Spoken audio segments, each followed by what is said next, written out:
আর জগৎবন্ধু সুন্দর গম্ভীরা লীলায় ছিলেন 16 বছর।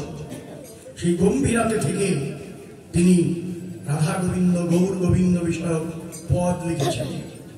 সেই পদ গৌর রূপের সেই একটি পদ আমরা এখানে স্মরণ করছি। বাড়ি আনি বাড়ি যাই সুরধ্বনি তীরে, রাগ আশি যেন আসে উদয় নিরে। রাগ আশি মানে চাঁদ, রাগ আশি অর্থাৎ যে চাঁদ শিবের কপালে অর্ধেক দেখা যায়, অর্ধচন্দ্র দেবাদিদেব মহাদেবের কপালে। আর আমি দেখলাম গঙ্গার ধারে পূর্ণ চাঁদ, গলায় গলায় ঘাটেও না বাড়েও না। এই আজকে পূর্ণিমা, পূর্ণিমার চাঁদটা পরিপূর্ণ হয়েছে, কালকার থেকে আস্তে আস্তে কেটে যাবে। আবার অমাবস্যায় একটু লীন হবে, অমাবস্যার পর থেকে আবার আস্তে আস্তে চাঁদের কিরণ বেড়ে যাবে।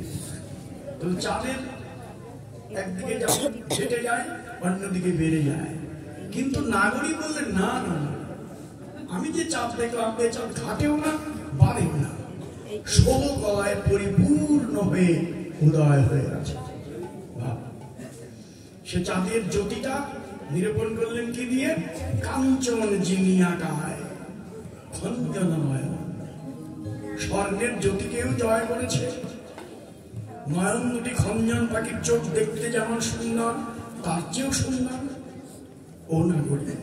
ওই রূপ যখন আমি দেখলাম মনে মনে ভাবনা করলাম, আরে এমন রূপ যা হৃদয়ের মাঝে অঙ্কিত আছে। না জানি সজনী কোন রমণী রঞ্জন, না জানি সজনী কোন রমণী রঞ্জন, না জানি সজনী কোন রমণী রঞ্জন, ওরে না জানি সজনী কোন রমণী রঞ্জন। ওরে কার এমন ধন গো, কার এমন ধন গো, কার এমন ধন গো, কার এমন ধন গো।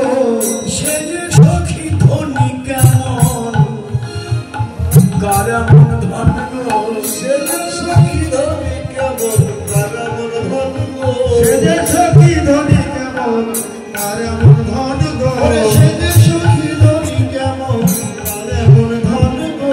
যে বুকে রাখে এমন ধন, কার এমন ধন গো, বুকে রাখে এমন ধন, কার এমন ধন গো, বুকে রাখে এমন ধন, কার এমন ধন গো, বুকে রাখে এমন ধন।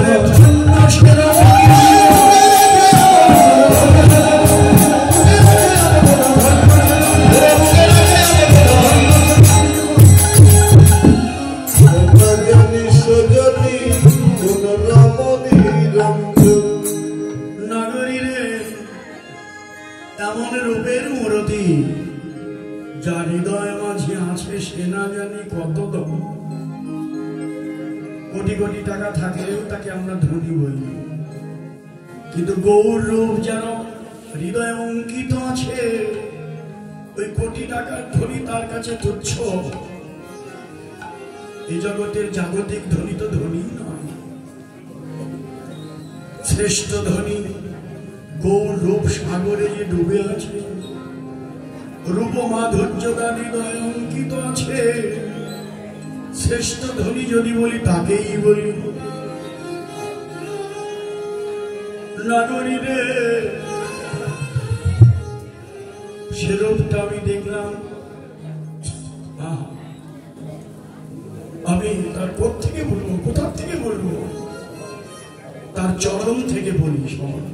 এই